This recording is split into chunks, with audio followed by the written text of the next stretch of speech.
नमस्कार। नमस्कार। आज हम एक ऐसे टूल की गहराई में उतर रहे हैं जो डेटा की दुनिया में काफी हलचल मचा रहा है। हाँ। खासकर उनके लिए जो कोड लिखने में शायद उतने माहिर नहीं है। हाँ, हम बात कर रहे हैं अल्टेयर रैपिड माइनर की। बिल्कुल। और देखिए, हमारे पास जो जानकारी है वो रॉयल रिसर्च के एक ब्लॉग पोस्ट से ली गई है। अच्छा। टाइटल है रैपिड माइनर, डेटा एनालिटिक्स और एआई का विजुअल प्लेटफॉर्म।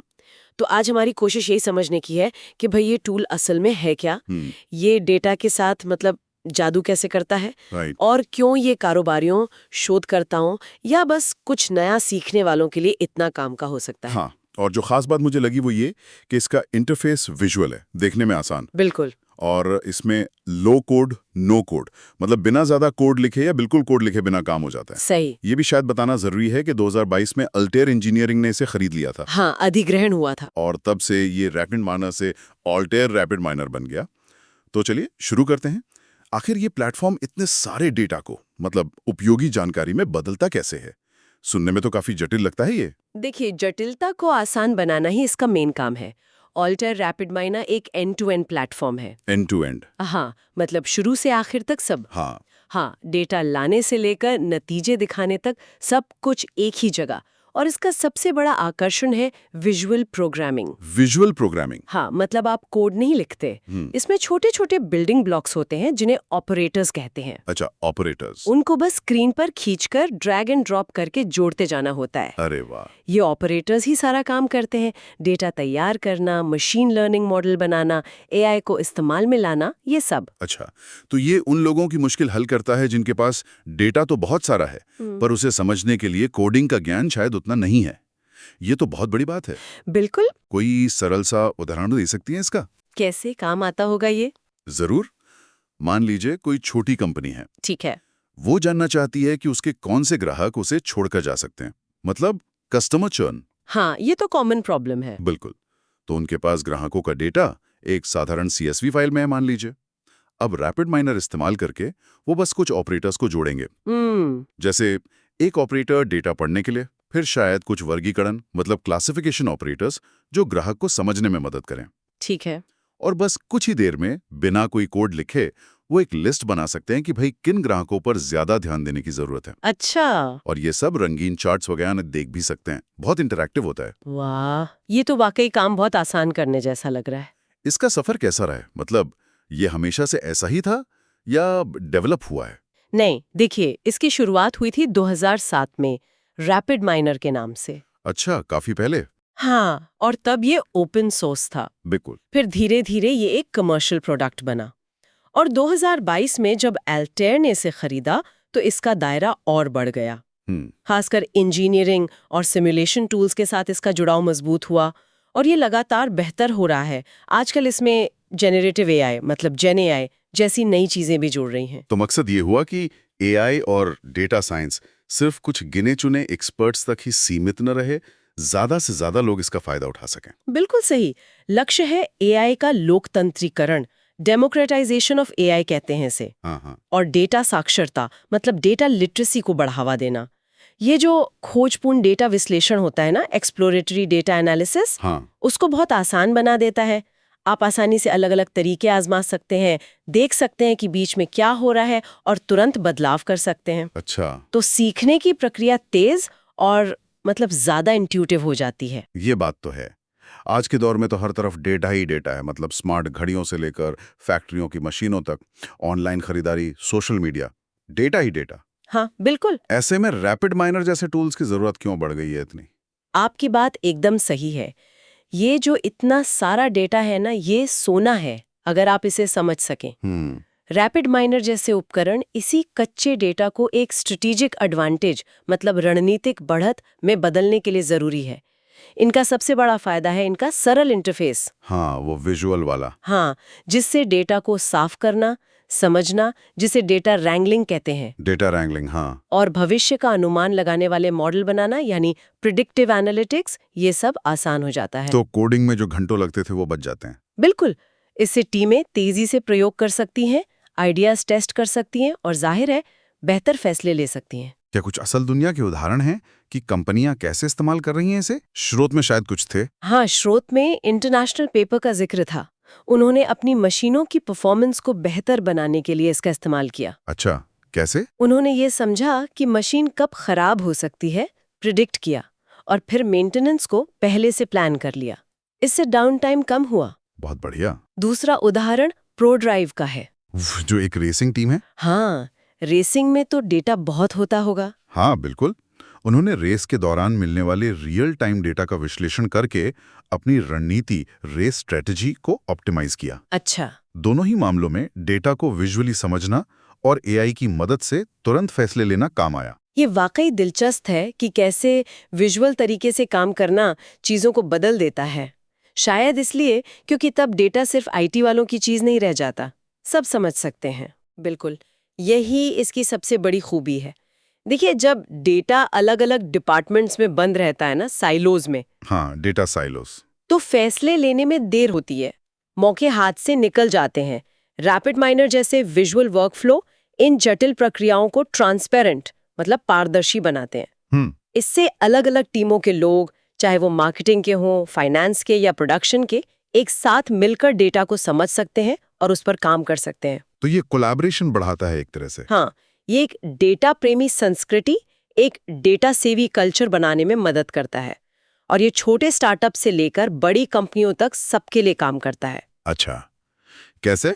क्योंकि ये स्केलेबल है, मतलब जरूरत के हिसाब से इसे बढ़ाया जा सकता है, आपके लैपटॉप से लेकर बड़े क्लाउड सर्वर तक। ठीक है, ये समझ आया। तो इस प्लेटफॉर्म के मुख्य हिस्से कौन-कौन से हैं?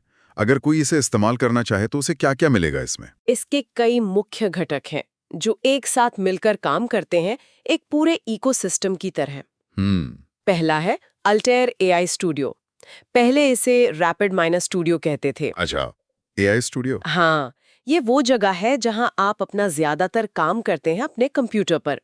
यहीं पर आप ऑपरेटर्स को जोड़कर अपनी पूरी प्रक्रिया, अपना प्रोसेस डिजाइन करते हैं। डेटा तैयार करने से लेकर मॉडल बनाने और नतीजे देखने तक सब यहीं होता है। ठीक है, डेस्कटॉप टूल हुआ ये। हाँ, फिर है टर्बो प्रेप।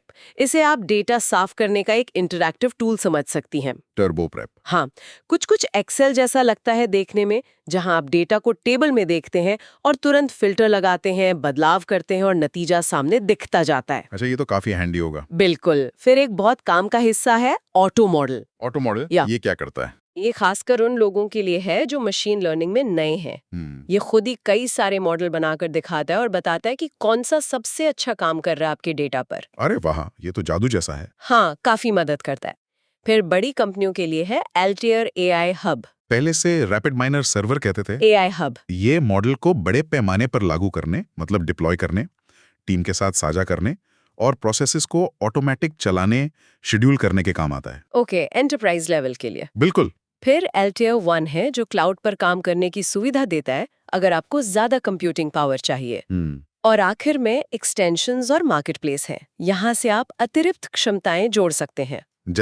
जैसे टेक्स्ट डेटा को समझने के लिए या डीप लर्निंग के लिए बहुत सारे एक्सटेंशंस उपलब्ध हैं। अच्छा, तो ये सब मिलकर एक पूरी वर्कशॉप की तरह है जहां डेटा पर हर तरह का काम किया जा सकता है।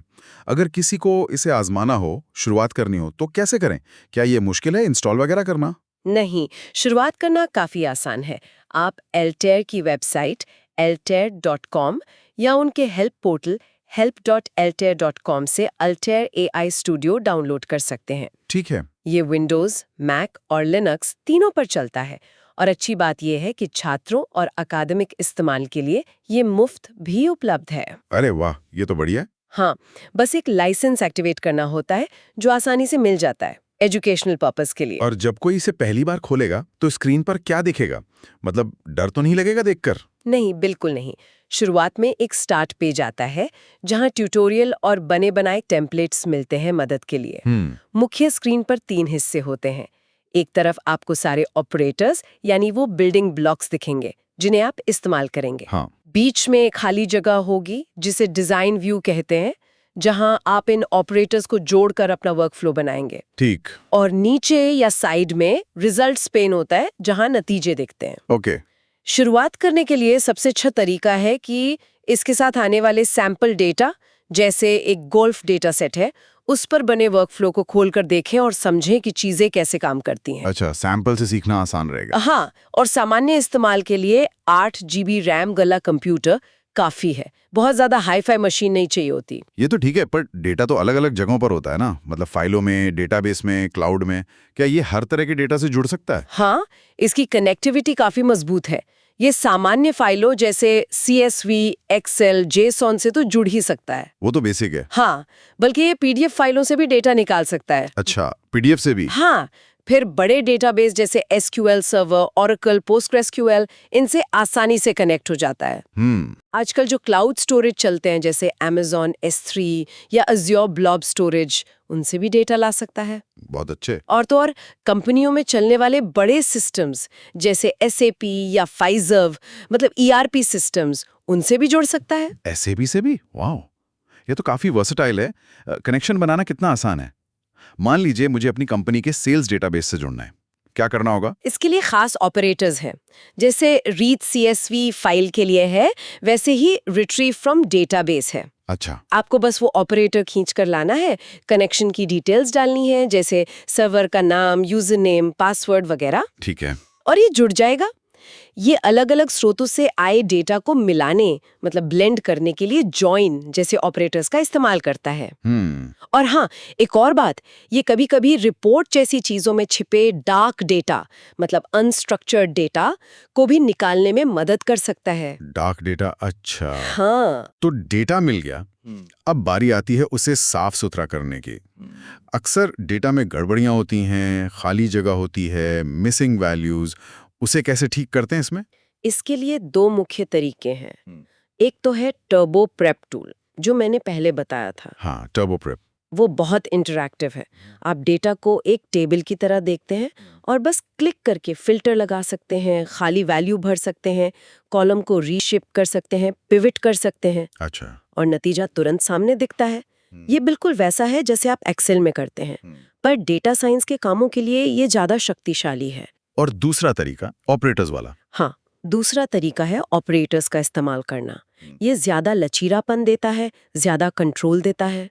जैसे फिल्टर एग्जाम्पल्स ऑपरेटर से आप गलत या अजीब डेटा, आउटलायर्स, हटा सकते हैं। ठीक। एग्रीगेट ऑपरेटर्स से आप डेटा का सारांश, समरी बना सकते हैं, जैसे हर महीने की कुल बिक्री निकालनी हो। नॉर्मलाइज ऑपरेटर डेटा को एक जैसे स्केल पर ले आता है, जो कुछ मशीन लर्निंग मॉडल के लिए जरूरी होता है। हाँ, ये जरूरी होता है। और जेनरेट एट्रीब्यूट से आप नए कॉलम बना सकते हैं फॉर्मूला लगाकर, जैसे 2 कॉलम को जोड़कर तीसरा कॉलम बनाना हो। अच्छा। और अगर डेटा बहुत बड़ा है तो ये प्रोसेसिंग सीधे डेटाबेस के अंदर भी कर सकता है, ताकि तेजी से काम हो, आपके कंप्यूटर पर लोड ना पड़े। इन डेटाबेस प्रोसेसिंग, ये तो एडवांस फीचर है। हाँ, चलिए, डेटा तैयार हो गया, अब आता है सबसे रोमांचक हिस्सा, मॉडल बनाना, मतलब भविष्य का अनुमान लगाना। ये कैसे होता है इसमें? यहाँ भी ऑपरेटर्स ही काम आते हैं। आप अपने तैयार डेटा को एक लर्नर ऑपरेटर से जोड़ते हैं। लर्नर?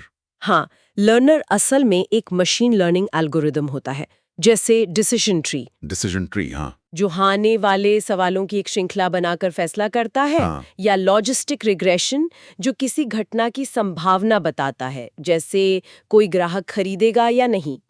ये लर्नर आपके डेटा से पैटर्न सीखता है।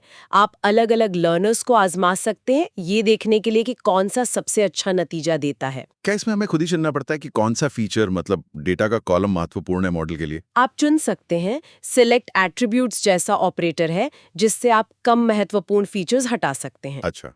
लेकिन अच्छी बात यह है कि जो ऑटो मॉडल फीचर मैंने बताया था, हाँ। ऑटो मॉडल, वो ये काम खुद ही कर देता है। वो न सिर्फ सबसे अच्छे फीचर्स और मॉडल चुनता है, बल्कि ये भी समझाता है कि उसने ये चुनाव क्यों किया। अरे वाह, एक्सप्लेनेशन भी देता है। हाँ, ये शुरुआती लोगों के लिए बहुत मददगार है। और जो विशेषज्ञ हैं, वो मॉडल को और बेहतर बनाने के लिए हाइपर पैरामीटर ट्यूनिंग जैसे काम भी ऑपरेटर से कर सकते हैं, मतलब मॉडल की सेटिंग्स को फाइन ट्यून करना। समझ गया। मॉडल बन गया, नतीजे आ गए, लेकिन सिर्फ नंबरों को देखकर समझना तो मुश्किल होता है। इन नतीजों को आसानी से समझने लायक कैसे बनाया जाता है? रिपोर्ट्स वगैरह कैसे बनती हैं? बिल्कुल सही कहा आपने। डेटा को देखने लायक बनाना, विजुअलाइजेशन, बहुत जरूरी है। हाँ। इसके लिए भी ऑपरेटर्स है, जैसे स्कैटर प्लॉट है, जो 2 वेरिएबल्स के बीच संबंध दिखाता है, हिस्टोग्राम है जो डेटा का वितरण दिखाता है।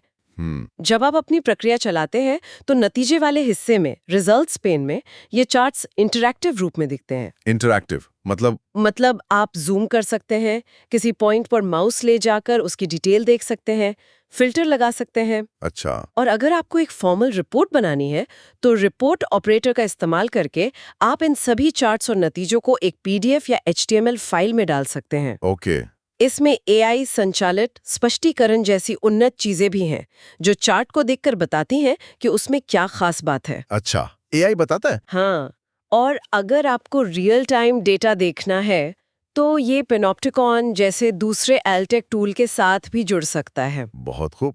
तो हमने डेटा लिया, साफ किया, मॉडल बनाया, नतीजे देखे और विजुलाइज भी कर लिया। अब ये जानकारी दूसरों तक कैसे पहुंचाएं? टीम के साथ कैसे शेयर करें? क्या डैशबोर्ड वगैरह बना सकते हैं? हाँ, बिल्कुल। डैशबोर्ड बनाने और नतीजों को साझा करने के लिए Altair AI हब बहुत काम आता है। AI हब, हाँ। आप अपने बनाए हुए चार्ट्स और नतीजों को इकट्ठा करके एक वेब आधारित डैशबोर्ड बना सकते हैं। वेब बेस्ड मतलब ब्राउजर में खुलेगा? हाँ, और ये डैशबोर्ड सिर्फ देखने के लिए नहीं होते, इनमें फिल्टर्स भी होते हैं, तो दूसरे लोग खुद डेटा को अलग-अलग एंगल से एक्सप्लोर कर सकते हैं। अच्छा, ये तो बढ़िया है। आप इन डैशबोर्ड्स को या अपनी पूरी प्रक्रिया मतलब वर्कफ्लो को अपनी टीम के साथ हब के जरिए साझा कर सकते हैं। हब में कोलैबोरेशन स्पेसेस होते हैं। आप चाहें तो अपनी प्रक्रिया को एक वेब एप्लीकेशन या API के रूप में भी पब्लिश कर सकते हैं, जिसे दूसरे सिस्टम इस्तेमाल कर सकें। API की तरह भी? वाह। हाँ, या पावरपॉइंट में एक्सपोर्ट कर सकते हैं, वेबसाइट में एम्बेड कर सकते हैं, कई तरीके हैं। साझा करते समय सुरक्षा, सिक्योरिटी का ध्यान कैसे रखा जाता है? कोई भी देख लेगा क्या? नहीं, सुरक्षा के इंतजाम है। आप सेट कर सकते हैं कि कौन व्यक्ति कितना डेटा देख सकता है, इसे रो लेवल सिक्योरिटी कहते हैं। अच्छा। AI हब में यूजर मैनेजमेंट और एक्सेस कंट्रोल भी होता है। आप रिपोर्ट्स को नियमित रूप से रिफ्रेश होने के लिए शेड्यूल कर सकते हैं और अलर्ट्स भी सेट कर सकते हैं। ठीक है। आपने बार-बार ऑपरेटर्स का जिक्र किया। ये सुनने में थोड़ा तकनीकी लगता है, पर क्या आप इसे और सरल शब्दों में समझा सकती हैं? ये हैं क्या असल में? ऑपरेटर्स को आप लेगो ब्लॉक्स की तरह समझ सकते हैं। जैसे लेगो के अलग-अलग ब्लॉक होते हैं ना, हाँ। हर ब्लॉक एक छोटा खास काम करता है। वैसे ही हर ऑपरेटर रैपिड माइनर में एक स्पेसिफिक टास्क करता है। जैसे एक ऑपरेटर है रीड एक्सेल, वो एक्सेल फाइल से डेटा पढ़ता है। एक है अप्लाई मॉडल, वो आपके बनाए हुए मॉडल को नए डेटा पर लागू करता है भविष्यवाणी करने के लिए। एक है जॉइन, वो 2 डेटा सेट को जोड़ता है। अच्छा, तो हर काम के लिए एक ब्लॉक। बिल्कुल। आप इन ब्लॉक्स यानी ऑपरेटर्स को अपनी जरूरत के हिसाब से कैनवस पर खींचते हैं और एक दूसरे से कनेक्ट करते हैं, इनपुट को आउटपुट से। बस आपका वर्कफ्लो तैयार हो जाता है। तो ये विजुअल तरीका है कोडिंग के लॉजिक को समझने का बिना असल में कोड लिखे। एग्जैक्टली। और हर ऑपरेटर की अपनी सेटिंग्स होती हैं, पैरामीटर्स होते हैं जिन्हें आप बदल सकते हैं। जैसे KNN मॉडल में K की वैल्यू क्या रखनी है। समझ गया। अब आते हैं कुछ और उन्नत एडवांस्ड कैपेबिलिटीज पर। इसमें जनरेटिव AI, जेनाई जैसी चीजें भी हैं। आजकल ये बहुत चर्चा में है। ये कैसे काम करता है इसमें? हाँ, ये प्लेटफॉर्म नई तकनीकों को भी अपना रहा है। JNI के लिए इसमें ऑपरेटर्स हैं जो आपको बड़े भाषा मॉडल मतलब LLM से जुड़ने और उनका इस्तेमाल करने की सुविधा देते हैं। अच्छा, तो मैं प्रॉम्प्ट दे सकता हूँ? हाँ, आप टेक्स्ट लिखवा सकते हैं, डेटा का सारांश बनवा सकते हैं। ये सब वर्कफ्लो के अंदर ही हो सकता है। AI एजेंट्स भी एक दिलचस्प कॉन्सेप्ट है इसमें। AI एजेंट्स वो क्या है? ये ऐसे ऑटोमेटेड वर्कफ्लोज हैं जो डेटा को मॉनिटर करते हैं और जरूरत पड़ने पर खुद ही फैसले ले सकते हैं या अलर्ट भेज सकते हैं, मतलब ऑटोमेशन का अगला लेवल। नॉलेज ग्राफ्स जैसी तकनीकें भी हैं जो डेटा में छिपे जटिल संबंधों को उजागर करने में मदद करती हैं। और पारंपरिक लेकिन उन्नत विश्लेषण के बारे में, जैसे फोरकास्टिंग वगैरह? वो भी मजबूत है। समय के साथ बदलने वाले डेटा का पूर्वानुमान फोरकास्टिंग लगाने के लिए अरीमा जैसे मॉडल हैं। ग्राहकों या डेटा पॉइंट्स को समूहों में बांटने, क्लस्टरिंग के लिए K-मीन्स जैसे तरीके हैं। और अगर आपको डीप लर्निंग में जाना है तो ये टेंसरफ्लो जैसे फ्रेमवर्क के साथ भी जुड़ सकता है। अच्छा, टेंसरफ्लो इंटीग्रेशन भी है? हाँ, तो काफी फ्लेक्सिबल है। इतना शक्तिशाली टूल इस्तेमाल करते समय सुरक्षा और अच्छे तौर तरीकों मतलब बेस्ट प्रैक्टिसेस का ध्यान रखना भी जरूरी होगा। क्या सुझाव है इस बारे में? बिल्कुल जरूरी है। सुरक्षा के लिए तो इसमें फीचर्स हैं ही, जैसे डेटा एन्क्रिप्शन, AI हब में रोल बेस्ड एक्सेस कंट्रोल, मतलब कौन क्या कर सकता है ये तय करना। हाँ। और आजकल AI हैलुसिनेशन की बात होती है, उसको रोकने के लिए भी गवर्नेंस के उपाय हैं। अच्छा, और बेस्ट प्रैक्टिसेस, काम करने का अच्छे तरीके? हाँ, वो जरूरी हैं। जैसे अपनी प्रक्रिया को छोटे छोटे हिस्सों, सब प्रोसेस में बांटें। इससे उसे समझना और बदलना आसान होता है। मॉड्यूलैरिटी। हाँ, हर कदम पर कमेंट्स जरूर लिखें कि आपने क्या और क्यों किया है। इसे डॉक्यूमेंटेशन कहते हैं। हाँ, ये बहुत जरूरी है। अपने वर्कफ्लो का वर्जन कंट्रोल रखें, ताकि अगर कुछ गड़बड़ हो तो आप पुराने वर्जन पर वापस जा सकें। हमेशा पहले छोटे डेटा सैंपल पर टेस्ट करें, फिर बड़े डेटा पर चलाएं और परफॉर्मेंस पर नजर रखें कि कहीं कोई स्टेप बहुत ज्यादा टाइम तो नहीं ले रहा। ये सब बहुत प्रैक्टिकल टिप्स हैं। हाँ, ये सब मिलकर सुनिश्चित करते हैं कि आप भरोसेमंद और सुरक्षित तरीके से काम कर रहे हैं। क्या ये दूसरे सॉफ्टवेयर या टूल्स के साथ भी मिलजुल कर काम कर सकता है? मतलब वो इंटीग्रेशन कैसा है इसका? हाँ, ये अकेला काम नहीं करता। ये एल्टेयर के अपने इकोसिस्टम के दूसरे टूल्स के साथ तो अच्छे से जुड़ता ही है। अगर आप कोडिंग जानते हैं तो आप इसमें पाइथन, आर या सैस स्क्रिप्ट भी इस्तेमाल कर सकते हैं ऑपरेटर्स के जरिए। अच्छा, स्क्रिप्टिंग भी पॉसिबल है? हाँ, ये पावर BI जैसे बिजनेस इंटेलिजेंस BI टूल से भी जुड़ सकता है और लगभग किसी भी डेटाबेस से जुड़ने के लिए JDBC कनेक्शन इस्तेमाल कर सकता है। ये कंपनियों के पूरे एनालिटिक्स स्टैक का एक अहम हिस्सा बन सकता है। बढ़िया। चलिए अब कुछ ऐसे सवाल लेते हैं जो शायद सुनने वालों के मन में आ रहे होंगे। FAQs type. हाँ, पूछिए। पहला, AI स्टूडियो और AI हब में मुख्य अंतर क्या है? ये थोड़ा कंफ्यूजिंग हो सकता है। हाँ, आसान शब्दों में AI स्टूडियो आपका पर्सनल वर्कशॉप है आपके डेस्कटॉप पर, जहां आप चीजें बनाते हैं, एक्सपेरिमेंट करते हैं, टेस्ट करते हैं। ठीक है, बनाने की जगह। हाँ, और AI हब एक तरह का साझा कारखाना या पब्लिशिंग हाउस है। ये एंटरप्राइज सर्वर या क्लाउड पर होता है। यहाँ आप अपनी बनाई चीजों को बड़े पैमाने पर चलाते हैं, दूसरों के साथ साझा करते हैं, शेड्यूल करते हैं और मैनेज करते हैं। समझ गया। स्टूडियो बनाने के लिए, हब चलाने और शेयर करने के लिए। बिल्कुल। दूसरा सवाल, क्या इसे इस्तेमाल करने के लिए कोडिंग जानना जरूरी है? नहीं, बिल्कुल नहीं। इसका मेन पॉइंट ही इसका ड्रैग एंड ड्रॉप इंटरफेस है, नो कोड लो कोड अप्रोच। लेकिन हाँ, अगर आपको पाइथन या आर आती है तो आप कुछ और एडवांस्ड काम कर सकते हैं या अपनी जरूरत के हिसाब से इसे और कस्टमाइज कर सकते हैं, पर जरूरत नहीं है। ठीक है। क्या ये रियल टाइम डेटा पर काम कर सकता है, जैसे स्टॉक मार्केट का डेटा? सीधे रियल टाइम स्ट्रीमिंग के लिए ये पेनोप्टिकॉन जैसे दूसरे ऑल्टेयर टूल्स के साथ जुड़ता है। लेकिन AI हब में आप प्रक्रियाओं को बहुत जल्दी शेड्यूल कर सकते हैं, जैसे हर मिनट। तो उससे आपको लगभग रियल टाइम जैसे नतीजे मिल सकते हैं। Okay, near real time. हाँ। क्या ये SAP जैसे ERP सिस्टम से जुड़ सकता है? हाँ, बिल्कुल। जैसा मैंने पहले बताया, ये SAP, Oracle, Fiserv जैसे कई बड़े ERP सिस्टम से कनेक्ट होकर डेटा निकाल सकता है और इसका विश्लेषण कर सकता है। बढ़िया। और आखिरी सवाल, अगर कोई इसमें माहिर बनना चाहे तो क्या कोई सर्टिफिकेशन वगैरह है? हाँ, और एल्टेयर का अपना रैपिड माइनर प्रोफेशनल सर्टिफिकेशन उपलब्ध है। ये इस प्लेटफॉर्म पर आपकी विशेषज्ञता को वैलिडेट करता है। ठीक है, तो कुल मिलाकर आज हमने देखा कि एल्टेयर रैपिड माइनर डेटा विश्लेषण और AI की दुनिया को कैसे सबके लिए खोल रहा है। हाँ, ये जटिल चीजों को आसान बनाकर ज्यादा लोगों के हाथों में शक्ति दे रहा है, खासकर उनके लिए जो पारंपरिक रूप से इस क्षेत्र से शायद दूर रहे हैं कोडिंग की वजह से। बिल्कुल। ये सिर्फ एक सॉफ्टवेयर टूल नहीं है, बल्कि ये कंपनियों और व्यक्तियों को डेटा के आधार पर बेहतर फैसले लेने की संस्कृति अपनाने में मदद करता है। ये उस बाधा को हटाता है जो अक्सर तकनीक और बिजनेस के बीच होती है। सही कहा। और जाते जाते एक सवाल छोड़ जाते हैं सोचने के लिए। जरूर। जैसे जैसे इस तरह के शक्तिशाली लो कोड वाले AI उपकरण आम होते जा रहे हैं, क्या इससे डेटा साइंस में जो एक्सपर्टाइज होती है उसका मतलब बदल जाएगा? दिलचस्प सवाल है। या यूं कहें कि जब कोई भी आसानी से जटिल AI मॉडल बना और डिप्लॉय कर सकता है, तो हमें किन नई जिम्मेदारियों या नैतिक पहलुओं पर ध्यान देना होगा? विचार जरूर कीजिएगा इस पर। बिल्कुल। सुनने के लिए बहुत बहुत धन्यवाद। धन्यवाद।